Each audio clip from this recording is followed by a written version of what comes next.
सिरिया पुन्हा एकदा पेटू लागलेला आहे। पदच्युत राष्ट्राध्यक्ष बशर अल असाद यांच्या समर्थकांनी उठाव सुरू केलाय आणि त्याचमुळे सिरियामधलं वातावरण पुन्हा ढवळून निघतंय। त्यातच या संघर्षामध्ये आता सामान्य नागरिकांचा सुद्धा बळी जाऊ लागलेला आहे आणि त्याचमुळे संयुक्त राष्ट्रांनी या परिस्थितीवर चिंता व्यक्त केली आहे। पाहुयात सिरिया पुन्हा अशांत का झालेला आहे।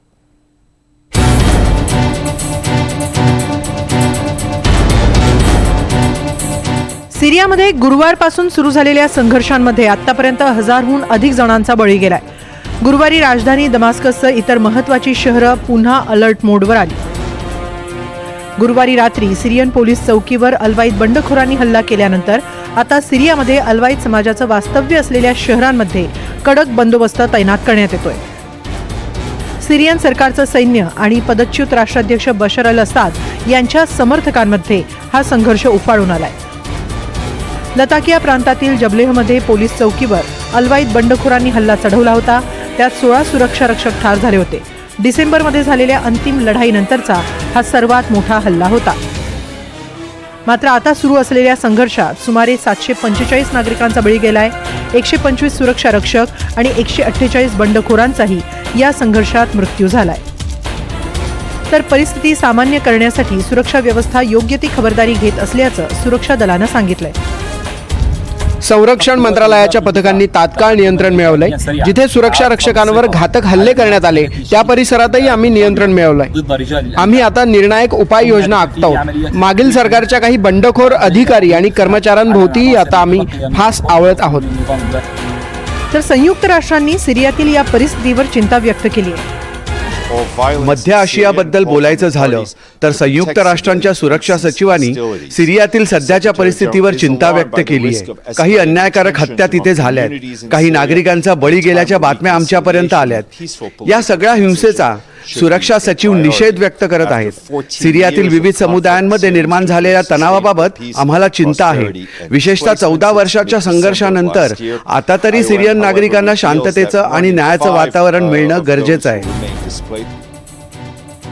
या संघर्षात आता सामान्य अलवाईत नागरिकही लक्ष ठरू लागलेत। काही अलवाईत नागरिकांची घरही लुटली जात आहेत। त्यामुळे सिरियन नागरिकांमध्ये चिंतेचं आणि भीतीचं वातावरण परतू लागलंय। कारण सिरियन सरकारचे म्हणजे HTSचे समर्थक सैनिक अलवाईत समाजाच्या नागरी वस्तींमध्ये अंधाधुंद गोळीबार करत असल्याचा आरोप काही अलवाईतांनी केलाय। काही ठिकाणी ओळखपत्र विचारून ठार केलं जातंय असाही आरोप होतोय। त्यामुळे भीतीनं नागरिक डोंगराळ भागात पळून गेले। दुसरीकडे अलवाईत बंडखोरांच्या हल्ल्यात ठार झालेल्या सुरक्षा रक्षकांच्या नातलगांनी संताप व्यक्त केलाय। आमच्या शहीदांचं बलिदान आम्ही व्यर्थ जाऊ देणार नाही। असाद समर्थकांनी अत्यंत हीन कृत्य केलंय। मात्र आम्ही शपथ घेऊन सांगतो की त्यांना त्यांच्या कृत्याची किंमत मोजावी लागेल। आम्हाला जबलेहमधल्या संघर्षाची माहिती मिळाली। आम्ही तातडीनं तिथं आमची पथकं पाठवली आहेत। आम्ही अधिक कुमकही तैनात केली आहेत। मात्र असादच्या काही उरल्या सुरल्या लोकांनी हा भ्याड हल्ला केलाय। त्यांनी रस्ते, ब्रिज सारं काही अडवून ठेवलं होतं। वाहनांवर, आमच्या दलांवरही त्यांनी गोळीबार केला। मात्र आता आम्ही परिस्थितीवर नियंत्रण मिळवलंय। लताकिया प्रांतातील जबलेहमध्ये अलवाईत समुदायाच्या बंडखोरांनी हा हल्ला चढवला। अलवाईत हा पदच्युत राष्ट्राध्यक्ष बशर अल असाद यांचा समाज आहे। त्यांना पाय उतार व्हावं लागल्यानंतर या गटाकडून काही ठिकाणी किरकोळ हल्ले झाले होते।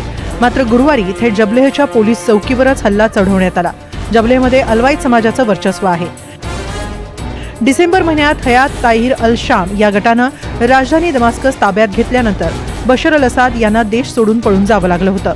त्यानंतर याच गटानं अंतरिम सरकार स्थापन केलं होतं। हा गट इस्लामिक स्टेट आणि अल कायदापासून तयार झालेला गट आहे। याच गटाची सध्या सिरियात सत्ता आहे। तर अहमद अल शारा हे सिरियाचे अंतरिम अध्यक्ष म्हणून काम पाहत आहेत। डिसेंबर नंतरचा हा सर्वात मोठा हल्ला असल्याचं सांगितलं जात आहे। दरम्यान नव्या सिरियन सरकारनं लताकिया, तार्तस आणि आसपासच्या परिसरात नवी कुमक पाठवली आहे। ज्या परिसरात अलवाईत समाजाचं प्रभुत्व आहे अशा ठिकाणी सुरक्षा व्यवस्था वाढवण्यात आली आहे। दरम्यान बनियास आणि जबलेह हे भाग अजूनही असाद यांच्या समर्थकांच्या नियंत्रणात आहेत। असाद यांचं शहर करदाहा आणि इतर अलवाईत गावांवर अद्याप नव्या सरकारचा म्हणावा तितकासा ताबा नाही। त्यामुळे या परिसरावर सरकारनं विशेष लक्ष द्यायला सुरुवात केली आहे।